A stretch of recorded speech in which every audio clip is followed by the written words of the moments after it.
I've been asked today to talk about improving your statement of purpose, so one presumes that you have already started to draft it, and I hope as a result of what I tell you now that you will be in a position to improve that statement of purpose.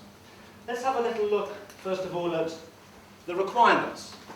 Across the departments, this is not all of the departments, and I have to admit that I took this mostly from last year, but I've checked some of the requirements in relation to the statement of purpose in terms of the length that is demanded by the departments. So from actually a very short one in political science, 100 words. I don't know if that has changed, I should have checked.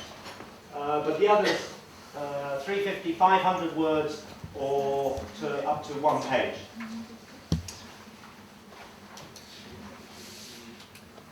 Points to consider. 2 main points, and these are sort of areas that I want to expand on, particularly the second one. But the first one, just to give you an idea of what sort of competition you are facing when you are applying to study at this university. The Department of International Relations has 500 applicants, 45 are accepted. The Department of Public Policy, just to give you a further idea, actually has 1,100 applicants in total. They have, for their MA program, 200 to 250 applicants. They have, for the Mundus MAP program, they have 800 to 850 applicants. That's 1,100 applicants. Of those, only 80 are deemed acceptable from the Mundus MAP applications. 850 apply, and only 80 are actually accepted in terms of the quality of those of the people who are applying. Of the 200 to 250 for the 1-year MA program, they consider 120. A total of 200 are therefore considered for 40 places, but starting off with 1,100 applicants. So there's a lot of competition. The statement of purpose is part of the package that you are asked to supply, whether it be for the MA or the PhD, for PhD applications. So these may change depending on the department, they may change depending on whether it's MA or PhD, but nearly all of them do demand the statement of purpose and the following elements: transcripts, CVs, research proposals, and maybe a sample of writing that you have done. The importance here is that this is a package, that this is a collection of material detailing your grades, where you've studied, courses that you've taken, possibly your theses that you have written, plan to write, etc. Research proposals more for PhD in terms of the actual research those people plan to develop. And I'll come back to why the statement of purpose is particularly important in this respect. We're going to have a look first at some do's and then some don'ts, and then I'll show you some examples as well before answering any questions that you might have. You want to impress your reader. I've said 1,100 applicants for public policy. This is a further chance to impress the administration procedure in order to be accepted as a student in the university. That's not to say that you want to impress them with your shoe size or something else, but you've got to impress them academically that you are somebody that the university should seriously consider. It means that you need to do some research in terms of the department that you are approaching and what specific strengths that particular department may have.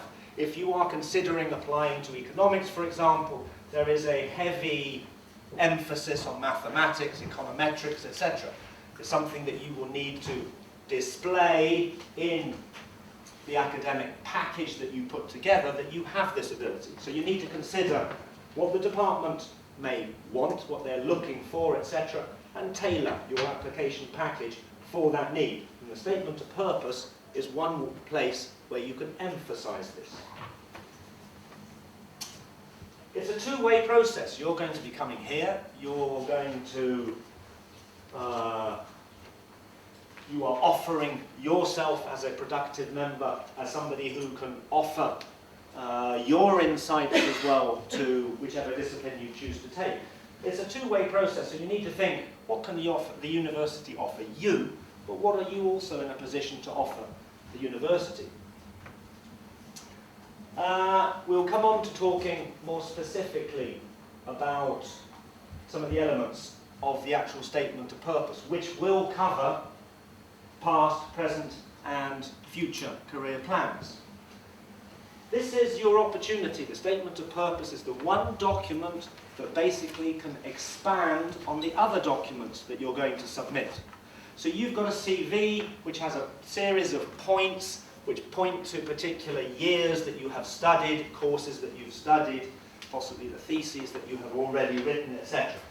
This is your opportunity to link those points, to put those, to show the direction of those points. So it is an opportunity to expand on what you've got in the CV. It's an opportunity to talk about your present work. If you are applying for the MA programme, you will not yet have started probably writing a thesis, but this is an opportunity here to expand a little bit on what topic you may be choosing to write and how that links with the need to then develop that at the MA level and what you expect and hope to get from the course that you apply for here. And they're also looking for this sense of direction in terms of the need that you have and how that is going to feed into your possible career plans and what career path you are thinking of taking. So they're basically looking for something that joins the dots from other packages, which does not supply that information. Or emphasizing everything from a positive perspective. Again, this is your opportunity. If some of your grades have not been quite as high as desired, this is an opportunity to actually explain those grades. So the transcript will tell us what grades you have received thus far in the courses that you have taken. This is your opportunity possibly to explain why something wasn't quite as good as desired. And it's your opportunity to explain it from a positive perspective, how you have maybe suffered indirectly, but how you managed to endure, etc. So you should look at it from a positive perspective rather than emphasizing the negative of the courses that you were offered or something to that, in that respect. So, look positively. More do's. You've got to plan it, so you need to consider what it is you're going to include, what you wish to emphasize in this statement of purpose, what you can explain within this document and within the limits of the document, within the page, within the 500 words, within the 350 words, within the 100 words for political science, which makes it rather difficult perhaps. This is your chance to somehow to express yourself as an individual, to show that you are different in some way, and choosing concrete examples possibly from your past in terms of studies, in terms of maybe if you've worked, you can expand on that in terms of how that is relevant to taking more theoretical studies, and it allows you the opportunity to distinguish yourself from others in terms of emphasizing by giving concrete examples of how you have done something which makes you interesting, slightly remarkable, something that makes you stand out. Something which I've more or less covered, but if there was illness or something, as I say, this is your chance to express that in a positive light, showing your perseverance, your endurance, etc. This is, apart from the research proposal, possibly a piece of writing that you have already done as a sample of your academic work. This is again your opportunity to display your ability to write coherent English that is well written, that is clearly organized, clearly structured, and shows that you have a command of English that is going to be suitable for your needs at this university. So carefully consider how you're going to, what you're going to include, how you're going to include it, the logic of that order, etc. Always ask somebody to have a look at it after you've written it. Somebody maybe who doesn't know you, or somebody possibly who does, maybe better, to have a look at it to see, do they feel that you are doing yourself justice? Is there something that you are not mentioning? Is there some areas where it's rather vague and you could be more specific, where you could provide better examples, where you are not stressing a strength that you have enough? So again, somebody else can give you clear insights into your writing, but maybe will strengthen that piece of writing. This brings us on to a reasonably long list of don'ts.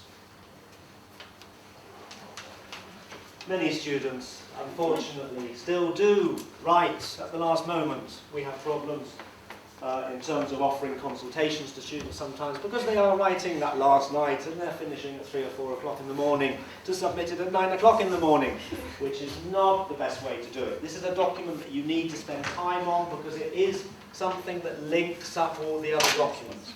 So it is something you need to write. It is possibly something you then need to leave, to revisit it, to see does it give the impression that you wish that document to give. And if you can distance yourself from it a little bit and then come back to it, you may see areas for improvement. Unfortunately, we're not interested in where you were born. This possibly might be in your CV, but possibly that's not interesting there either. So we're not interested where you were born, or where your parents come from, unfortunately. Though it may be a fascinating place.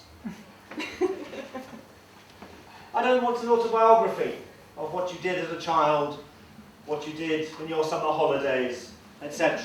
This is not a repetition of your CV.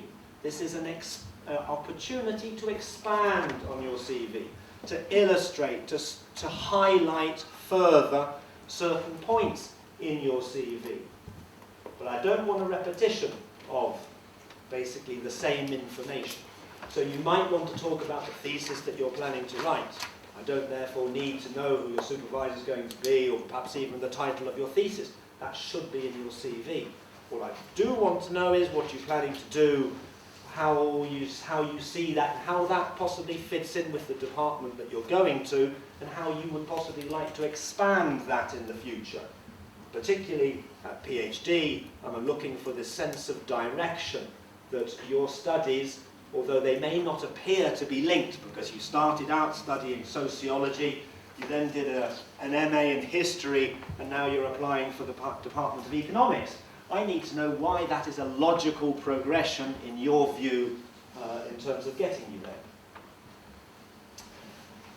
Don't make things up.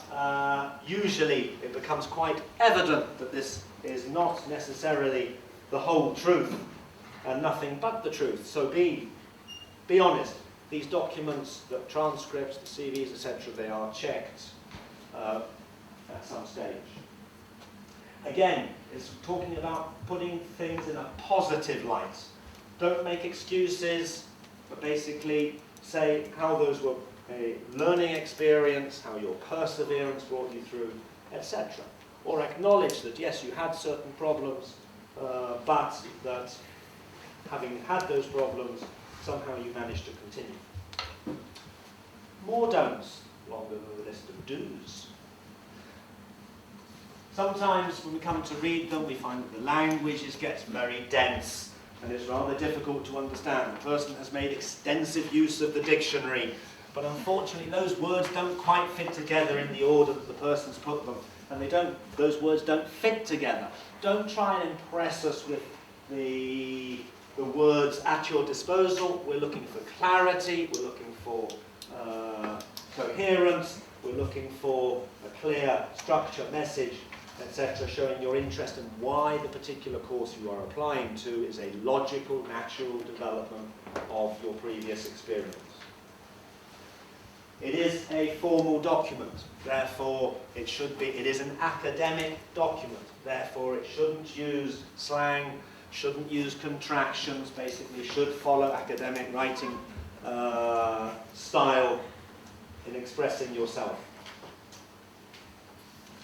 Again, a problem with many students is that they come from other writing traditions where writing long sentences is very accepted within that writing tradition.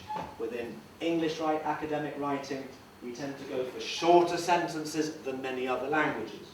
Again, because this makes it, for us, we consider this clearer, more concise, and we are looking for these issues. Stylistically as well, academic English favours more the use of the active, the use of I is no problem at all, etc., as long as these are not overused. Checking. Spell check, grammar check on Word can be very useful. Don't rely on it though. Be consistent. If you are using American English, then use consistently American English. If you're using British English, then make sure that it's consistent. Basically, don't rely on it. Check it yourself, read it very carefully, have somebody else check it to see that it is saying what you want to say in the way that you want it to say. There is the word limit. The word limit is there for a purpose. If it's 500 words, they don't want possibly more than 550, 10%, somewhere around that. It is a necessary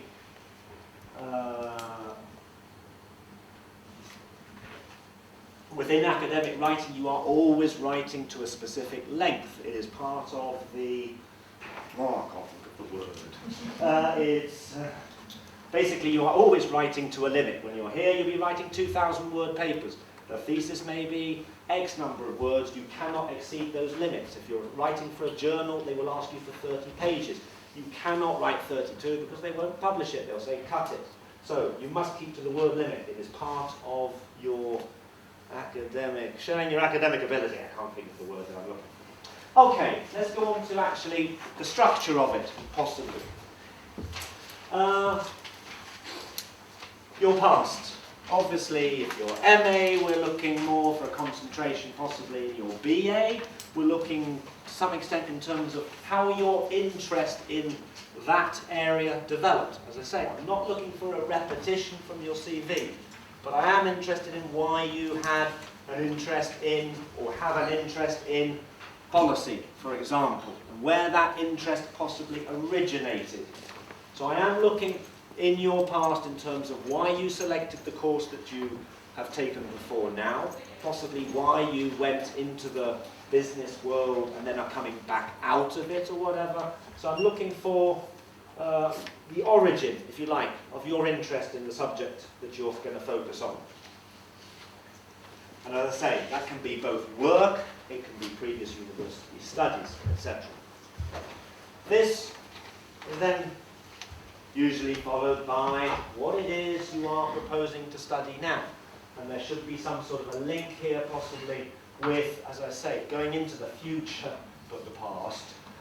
Talking possibly about if you're going to be writing a thesis next semester as part of your BA, MA, whatever, I would expect some details of that to display your knowledge of the area, your ability to express yourself in terms of interesting issues within the discipline that you are studying, and how that links, therefore, to your proposed courses of study.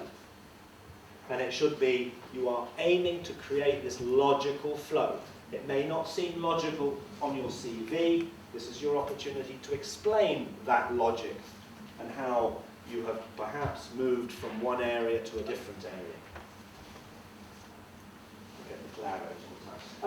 Leading on to your future career. Naturally, this is rather difficult in some circumstances. You may have no idea at all, but give us a suggestion of where you see this taking you. Once you finish the MA here, once you finish a PhD here, is it to become employed within an NGO? Is it to work within a certain business area? Is it to go on to further academic study? How do you see your future career, and how does the proposed study here help you in terms of developing and moving on into that future area?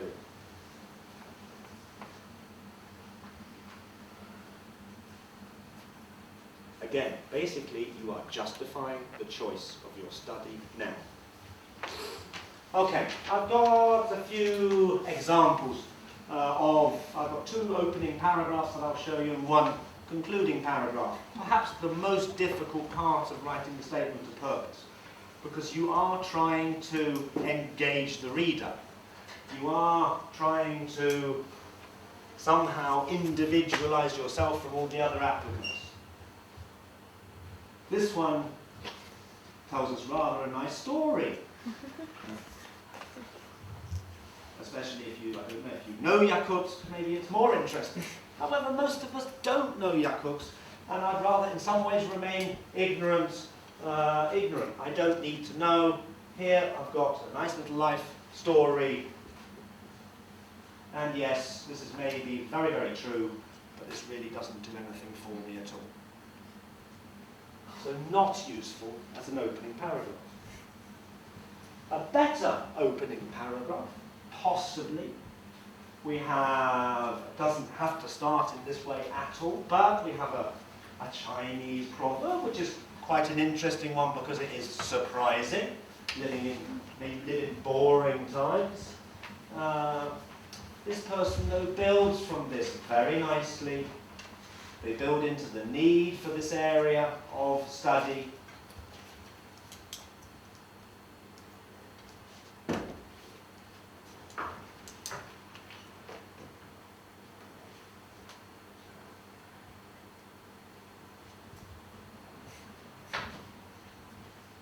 And I would expect the rest of this statement of purpose to then outline this last area, basically. This is taken from a successful statement of purpose for a PhD. Not sure if it was at this institution. Oh, I've got a third one.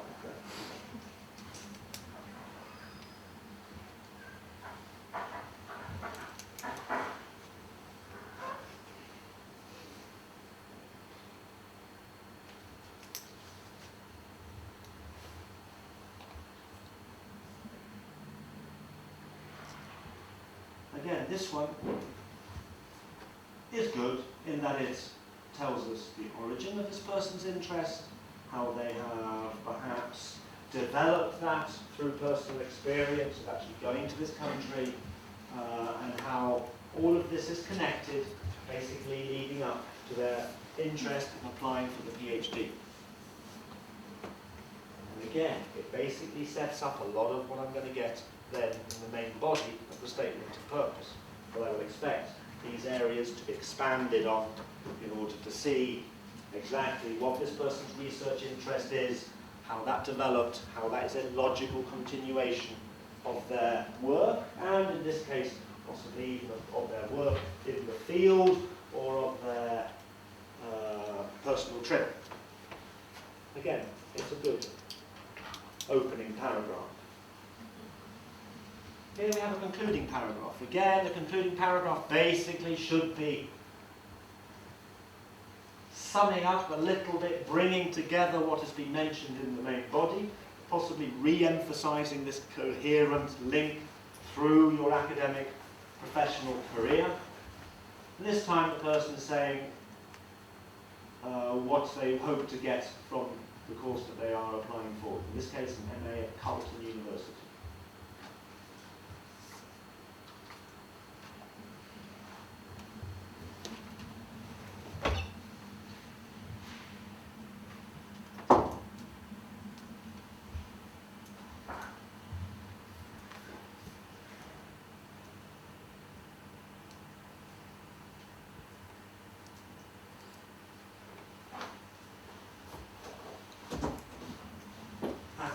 Level, you are applying to the department fairly broadly. If you are writing a statement of purpose for a PhD, you are really aiming that statement of purpose for one reader. You are aiming for a particular supervisor. You are writing it to try to engage one particular specialist in the field. So at PhD level, I would expect this to be very targeted. I would expect you to be well aware of one person or maybe two members of faculty's current research interests in the area, and that your research should appeal to those people so that they will go, yes, I'm interested in this person's research area, and yes, this is somebody I would like on board, that they have an interesting topic, an interesting area, and I want to work with them, possibly for the next 3 to 5 years. And you are aiming it at one person. So the PhD is even more focused, as I say, ultimately written for one person. Thank you. Any questions? Any questions?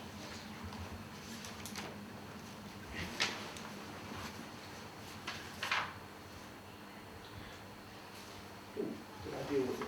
Yes. Maybe it would be possible somehow to for us to read these slides again somewhere else.